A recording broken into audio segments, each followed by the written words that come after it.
Split Happens, a podcast sponsored by Sasso Guerrero and Tenderlight, explores the emotional and legal challenges of divorce, offering insight and real-world advice to help families navigate change with clarity, compassion, and resilience. I'm Katie Garner. And I'm Jay Henderlight. I'm a board-certified marital and family law attorney at Sasso Guerrero and Henderlight, and this is Split Happens.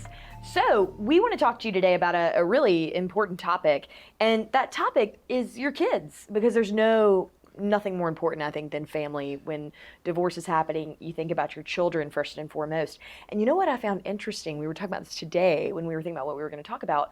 So many vast topics we want to cover with you guys, but one big one is divorce impacting kids of different ages.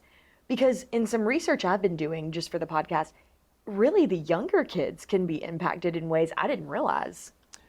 Well, really, all kids are impacted. Mm-hmm. Divorce or any kind of separation of parents is an adverse childhood experience, which it's going to have some impact. Now, it doesn't mean it's going to be a negative impact or that it's going to be life-altering, but it's going to have an effect because it's a change. Mm-hmm.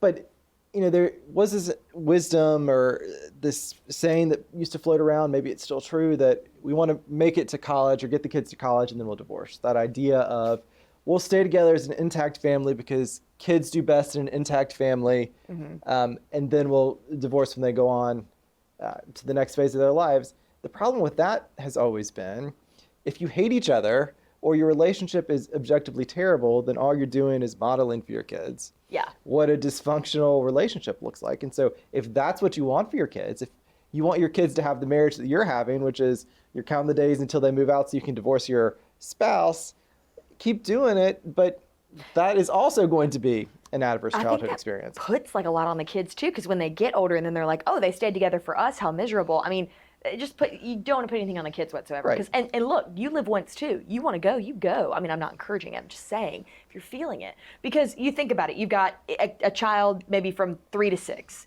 and then you've got 6 to 10, and then 10 to 15. All of these different emotions, all of these different hormones, all of these different brain waves. It's just so different. Right. And all kids universally feel tension. They can understand conflict. It doesn't matter if they are infant or 18 years old. They're going to intuitively know if there's tension in the household. And children also universally see more, understand more, perceive more than their parents give them credit for. That is certainly my experience with my son. He knows everything about me, have no idea why. But they do know you probably better than anybody else. And so they're going to feel and see and hear and understand what's going on. And so it's important, really important, to keep them as isolated from whatever conflict that you have with their other parent as much as possible, because they're going to know it. And the more they know and the more they feel it, the worse of an impact it's going to have on them. So, I mean, the baseline, of course, is keep the kids out of it as much as you can. Now, I know that's easier said than done. And with little kids, it can be easier in the sense of they're smaller, they're portable. You can put them in from mom's car to dad's car and vice versa. And you don't have to do a lot of explaining or justifying. It's just, we're going to mom's house. Now it's time for dad's house. End. Yeah. Adolescence can be a different animal, because when kids hit adolescence and they have the capacity for reasoned thought and they have lots and lots of questions and they always want to know why. And they want to know your business. And they want to know why they have to go to dad's house. They want to know why the relationship ended, who did what to whom. They want to know it because they're at that stage where they're trying to figure things out and they're trying to understand kind of the way the world works. But they're still going to feel those negative emotions if they suddenly get caught in the middle of whatever it is. Well, and their favorite words, I think teenagers' favorite words are, it's not fair. Right. So if you add divorce into that and, mom is like, hey, it's dad's night, they're going to be like, that's not fair. Maybe I like this bed better. Maybe I like watching this TV show here better. It's little things like that. I mean, I've heard just people say it. I've had friends that were, products of divorce, and they've said, I love my dad. I don't want to go stay there because I like my mom's TV better. It's funny. It's just little things. And I think that you have to think about that. And also, let's say you have little Michael and little Stacy at the dinner table, and mom and dad are like bickering. And they think that these kids don't notice because they're like 5 to 7. Once, as humans, this is what I've always thought, once a behavior becomes okay, then these kids internalize it and they're like, oh, well, if mom and dad are doing it, it's okay. So they could grow up and think, well, I can bicker and I'll get it's not healthy. Well, so much of parenting is modeling. So if you're continuously modeling those types of maladaptive behaviors or those types of negative relationships, that does become normalized, and it kind of becomes part of how they believe the world works. And so, yeah, particularly with little kids, the big risk is exposing them to things that you may not even be cognizant of, and they might not even remember learning or experiencing, but it's going to come out at some point. It's just going to be part of how their brain developed or who they become. Well, and anger and fear are a big part of that. I mean, really, little kids, they're, like you said, I mean, your son is very perceptive. He's awesome. He does know a lot. Right. But little kids, they're watching and they're learning from you because who else are they around all day?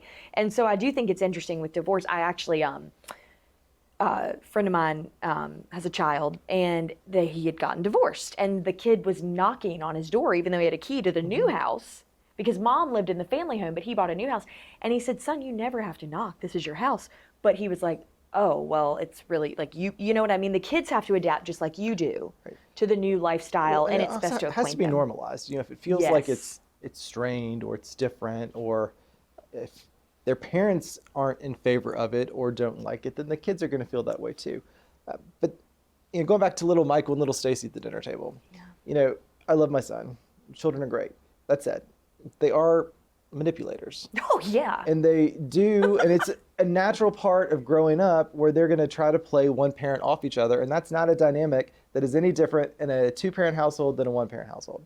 And so if you are co-parenting with somebody and you have children reaching adolescence, they are probably going to try to play one of you off the other. And if you're not able to have that common ground, if you're not able to be aligned on things like discipline and rules and expectations, then you're going to get that dynamic where perhaps they're going to say negative things about one parent to you as a means of trying to, get you to reward them, or try to get more information out of them because they feel like they're deriving a benefit. Not great. Or to try to, they'll say negative things to you or talk positively about the other parent, which could be true, but it could also be a means of trying to get something out of you. And it has been somewhat funny to me as a divorce lawyer and also a parent of a teenager that oftentimes I will see people, particularly early on in custody cases, but not always, who have teenagers who they knew the whole time that they were in the intact household were manipulators or liars or, had a tenuous relationship with the truth. But suddenly, after the divorce happens in their two households, everything they say about the other parent is, the truth and the wisdom of Job. And that's just not true. Not true. Not true. And kid, look, you got a 16-year-old that wants a car. Oh, he's persuading one parent. But I think this was interesting too. We've just got a lot of stuff like to relate on because I do have a lot of friends that are divorced, and because it's part of life. Right. My one friend does have he's 18 now, but at 16. He goes, I really want a car. And the mom was like, I am not getting you a car. I want you to wait. Well, dad bought him a car. But in the end, the 16-year-old was like, well, now I feel bad. I hurt mom's feelings. You don't ever want the kids to feel like they're choosing. I think that's a big part of it because that'll impact development as well. It really does. And that's a big issue or a trap that a lot of people fall into is it almost becomes a competition. Yeah. Who can give the child what they want more, or who can be more permissive versus who's going to impose more rules. And it can be sort of a consequence of parental conflict because, if you feel like the other parent has done wrong and is the reason why now the family is no longer intact, that the instinct can be, all right, well, how can I make the children happier? What can I give them because they had to go through this? But the most important thing is for the parents to be in alignment. Yes. And for there to be uniformity across households with expectations, with rules, structure, all of that. Now, is it easy to do? No, because probably a big reason why people split up is because they were not aligned on those things, or they had different views of the world. And that's why the marriage didn't work out. But if you think about it, if you're now a 2-parent household, right? And you decide it's my way or the highway, I'm going to run my household the way that I want to run my household, do what I say or else. And the other parent is much more permissive, much more understanding, or much more just lenient with rules. Well, if you now have 2 households and one is do what I say or else, and the other one is more permissive and akin to what the child wants, well, that's the household the child's going to spend more time in. And yeah, you can complain about it. You can file angry motions with the court saying, I'm not getting my time sharing. But at the end of the day, if you're not in alignment, if you're not able to come to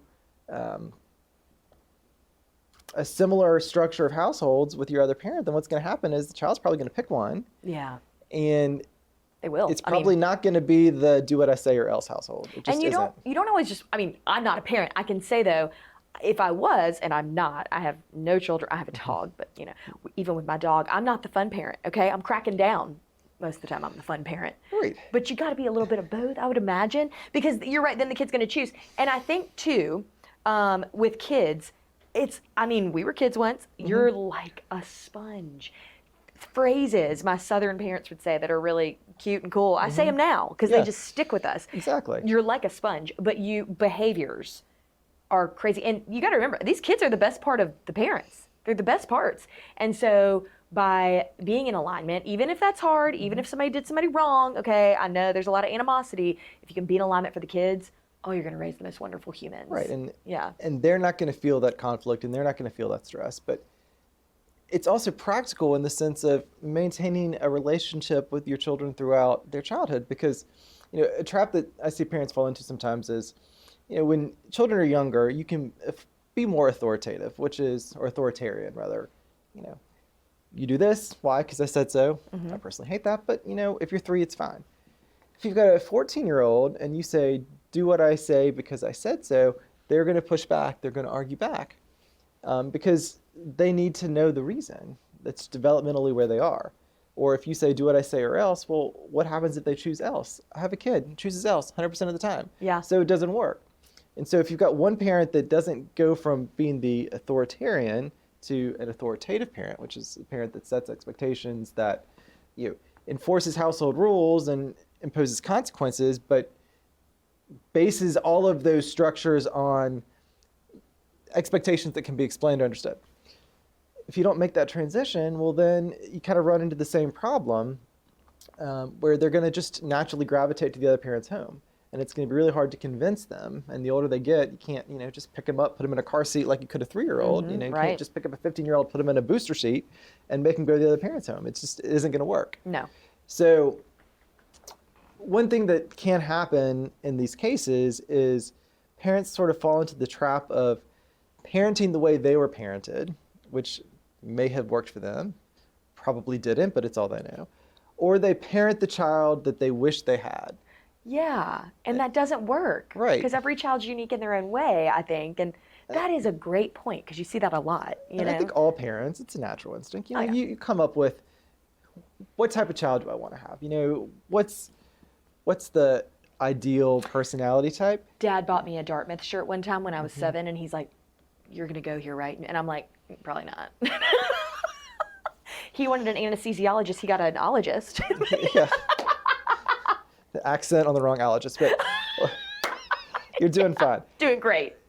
Anyway, if you get stuck in those patterns and you're not willing to break out of them and parent the child that you have, because that's the child you're supposed to have. That's the child God gave you. Yes. Embrace it, right? Yeah, embrace it.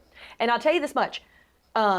Just knowing you and your son, he's the coolest. And you guys are so good about being like, he can be himself, and you embrace that. As long as you respect yourself, your child will respect you and love you. I mean, they're going to love you innately. You're going to love them. Right. But respect yourself, respect the kids, and just remember, make sure you're happy, because the more happy and kindness in that house, the better it's going to be. Well, we're done for this week, and we thank you for joining us. If you have any questions or comments, leave them below, and we'll incorporate them into the next podcast.